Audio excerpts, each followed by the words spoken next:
soal pinjol melakukan pelacakan lokasi, katanya dimulai sejak 1 Mei. Kalau kemarin ada pinjol menurunkan ratusan DC lapangan, katanya dimulai juga sejak 29 April sampai 1 Mei gitu loh ya. Sekarang pelacakan lokasi nasabah dimulai dari 1 Mei juga, cuma kita nggak tahu nih akhirnya sampai kapan gitu loh. Perasaan saya pelacakan lokasi nasabah ini sangat sering dan sudah sering dilakukan, hanya saja mungkin nasabahnya baru menemukan atau baru mendapati chat-chat yang seperti ini, sehingga masih sulit banget untuk memaksimalkan ini benar apa tidak ya.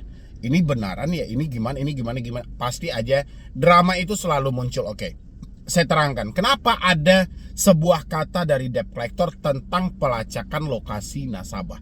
Ada apa sebenarnya hal ini? Dan habis itu nanti kita juga sematkan sedikit tentang masalah joki galbay atau membantu pelunasan hutang, menyelesaikan pinjol-pinjol legal dengan ilegal, dan penawaran-penawaran jasa hapus data. Yang jelas teman-teman semuanya, simain video ini sampai habis, jangan di skip juga, dan jangan lupa juga untuk disupport dan didukung channel ini. Silahkan. Oke, kita bahas yang paling awal soal pelacakan lokasi nasabah galbay. Ini sering banget dilontarkan gitu loh, bahasa-bahasa skip tracing, melakukan tracing ke media sosial, melakukan tracing ke tempat kerja, melakukan tracing ke alamat si debetur. Sebenarnya teman-teman kan bisa dianalisa aja, tracing apa yang mau dilakukan, pelacakan apa yang mau dilakukan. Toh kita sejak awal kita telah menyerahkan data-data kita, dokumen-dokumen penting kita, dokumen rahasia kita itu kepada mereka dengan alamat yang valid ya. Bahkan bukan hanya alamat saja yang mereka minta, dibutuhkan juga 2 kontak darurat, dibutuhkan juga kerabat yang satu rumah, telah kita berikan ya. Kenapa kita malah diproblemkan atau dipermasalahkan dengan masalah yang seharusnya sejak awal masalah ini kita yang memberikan gitu loh, ya kan? Sekarang malah kita ketakutan atau kecemasan gara-gara pelacakan lokasi. Sekarang teman-teman harus tahu semuanya, bahasa pelacakan atau bahasa skip tracing yang selalu dilontarkan debt collector itu adalah tingkat ya, atau sesuatu yang memaksa diri Anda untuk gali lubang ya. Coba Anda analisa lagi, begitu ada kata ketakutan dalam diri Anda, begitu Anda mendapati bahwa mereka akan melakukan pelacakan lokasi atau tracing ke media-media Anda lain, kan Anda mengalami ketakutan yang luar biasa. Yang terjadi sama diri Anda adalah, pertama, sibuk mencari aplikasi yang gampang cair. Yang kedua, sibuk mencari bantuan untuk mengatasi ini. Yang ketiga, Anda rela menjual aset-aset Anda. Itu sebenarnya kalau Anda analisa, tujuan debt collector menyampaikan hal itu. Dia memberikan tekanan kepada Anda. Dia memberikan bagaimana dia bisa memberikan pemaksaan secara tidak langsung supaya terjadi gali lubang tutup lubang. Ya, tadi sudah saya terangkan, mereka melacak lokasi Anda itu buat apa lagi? KTP ada alamat valid, data-data penting lainnya ada alamatnya. Foto Anda diminta untuk sebagai persyaratan. Tapi ada bahasa pelacakan lokasi apa yang dia mau lacak? Emang kita kabur? Emang kita lari? Berarti analisanya ketidakmampuan debt collector menjangkau kita sampai ke rumah, sampai ke posisi alamat kita, sehingga mereka berdalih dengan berbagai macam alasan, dengan berbagai macam peribahasa yang mereka lontarkan untuk membuat Anda tidak nyaman. Begitu Anda tidak nyaman, Anda masuk dalam perangkap dia, Anda akan dipaksa untuk gali lubang tutup lubang lagi. Ya, tanpa Anda sadari, Anda hanya diminta untuk melakukan pembayaran, tapi uang Anda tidak ada. Mau tidak mau, Anda pasti akan menoleh ke aplikasi pinjol lainnya untuk menyelesaikan hal itu. Ya. Jadi buat teman-teman semuanya, please banget, soal pelacakan lokasi, skip tracing, sudahlah, jangan baper-baperan. Jangan ini dijadikan sebagai problem yang besar. Jangan ini malah mengepek ke dalam kehidupan sehari-hari. Cukup kalau memang misalnya ya, mental Anda ini tidak bisa diajak kompromi sama sekali. Ya, hari ini Anda menonton saya, Anda sampaikan, oke bang, saya siap bang menghadapi semuanya. Setelah Anda tidak menonton saya lagi, habis itu masuk chat WhatsApp, seperti pelacakan lokasi, pikiran Anda malah nano-nano, berarti mental Anda sedang tidak baik-baik saja. Saya sarankan Anda memutus komunikasinya, tonton lagi video saya yang sebelumnya. Ya, karena sumber masalah ini selalu di dalam komunikasi itu. Ketika Anda tidak berkomunikasi dengan debt collector, tidak melihat chat, tidak melihat telepon, semuanya adem-adem aja.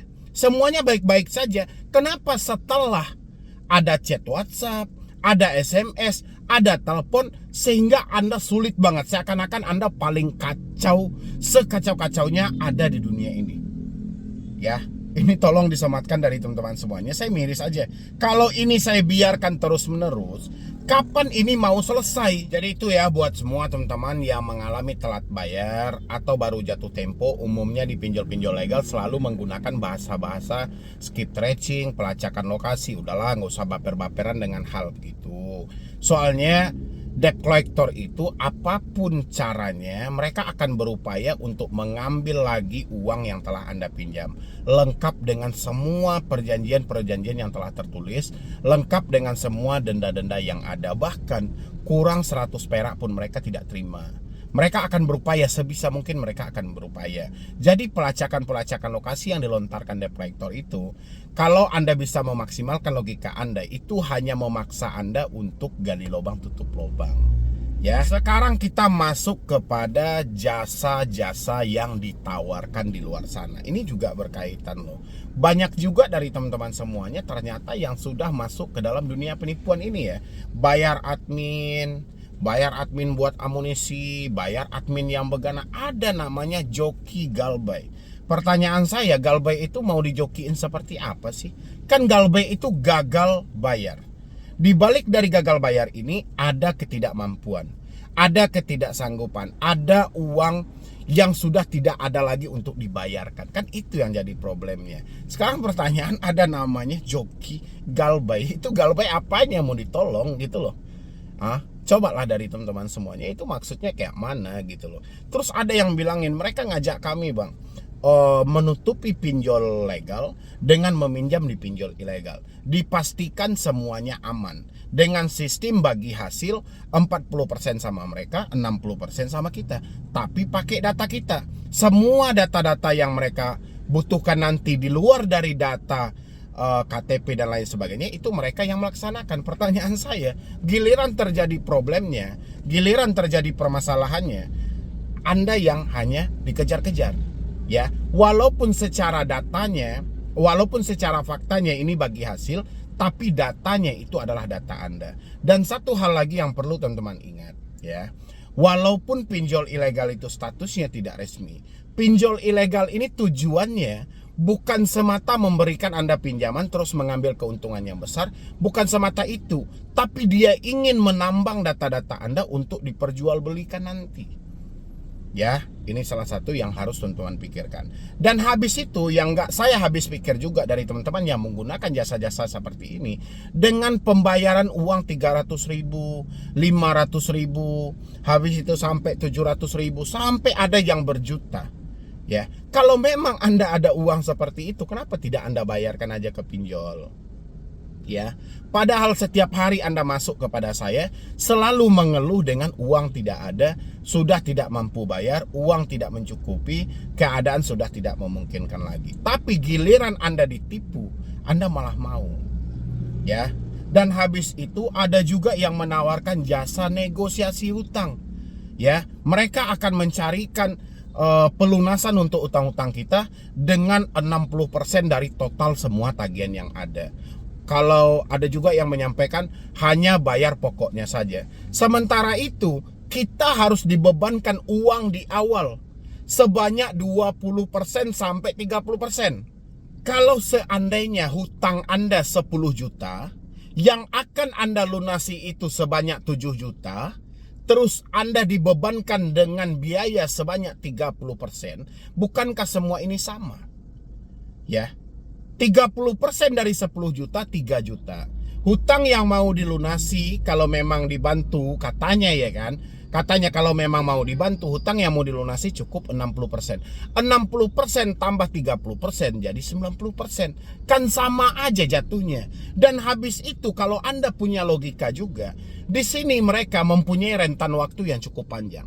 Tujuannya apa? Supaya mereka bisa masuk begitu ada penawaran.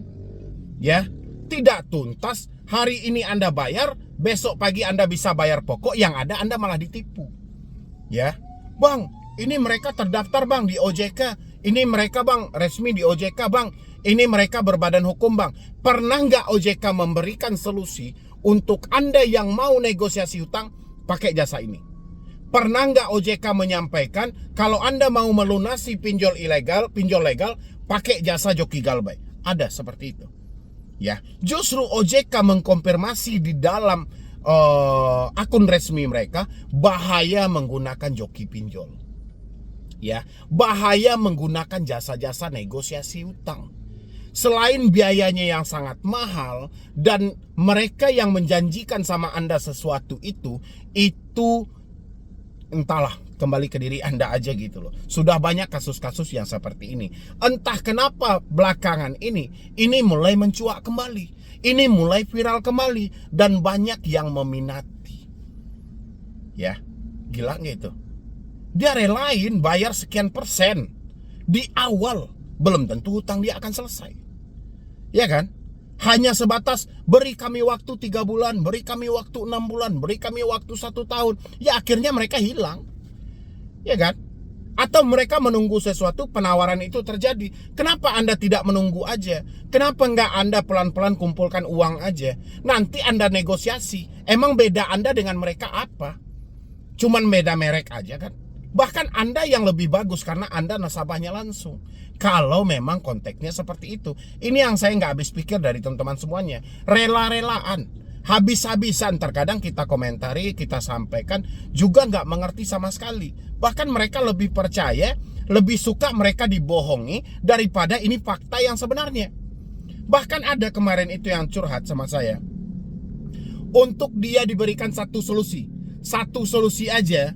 Ya, dia diminta untuk ganti kartu, hapus WA, reinset HP ke dalam pabrik, itu hadiah harus membayar sebanyak 300.000. Hanya untuk dikasih arahan itu. Ya, 300.000. Ya, setelah dia bayar, dia diminta ganti nomor, hapus WA, hapus email, reinset HP. Sementara saya menawarkan secara gratis. Ya, orang-orang tidak mengikuti, tapi begitu mereka sudah bayar, seakan-akan ini sudah berkualitas, padahal semuanya sama. Ini yang saya nggak habis pikir buat teman-teman semuanya. Saya tahu Anda yang masuk ke saya ini umumnya sudah dimiskinkan, sudah hancur-hancur, ya. Tapi kalau tujuan Anda di sini hanya mencari sebuah pembenaran di balik kebodohan yang ada, saya harap putar balik lagi logika Anda supaya Anda menemukan apa tujuan orang ini. Kalau sudah ada persen-persenan sejak awal, berarti ini kerja mereka, cuan mereka, sumber penghasilan mereka. Berarti Andalah objek untuk menghasilkan sesuatu itu. Ya, yang jelas buat teman-teman semuanya, tidak ada yang namanya joki-joki galbay. Galbay itu nggak perlu dijokiin. Ya, Anda menyatakan galbay itu, duit Anda tidak ada. Udah selesai. Ya kan? Tidak ada namanya menyelesaikan hutang-hutang dengan pinjol ilegal. Kenapa mereka menyampaikan itu? Karena ada keuntungan timbal balik di balik itu. Makanya dia desaklah Anda menggunakan data Anda untuk mengambil di tempat lain. Ya. Terus kenapa ada penawaran untuk negosiasi hutang? Karena dia tahu orang-orang beranggapan hal ini adalah hal yang sulit.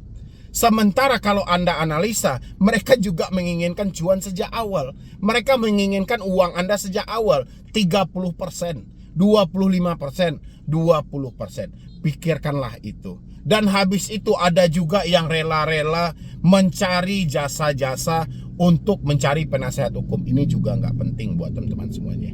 Ya, lebih baik hari ini ya sudah mandiri aja, fokus aja.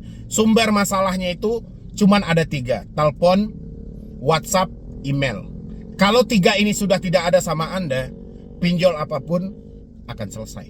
Ya kan? Keputusan ada di tangan teman-teman semuanya. Saya hanya mengingatkan di sini, nanti jangan sampai Anda sudah ditipu baru sadar, tapi ingatlah sebelum kena, sedia payunglah sebelum hujan. Ya, jadi sekian dulu dari saya, Medi Broni. Wassalam.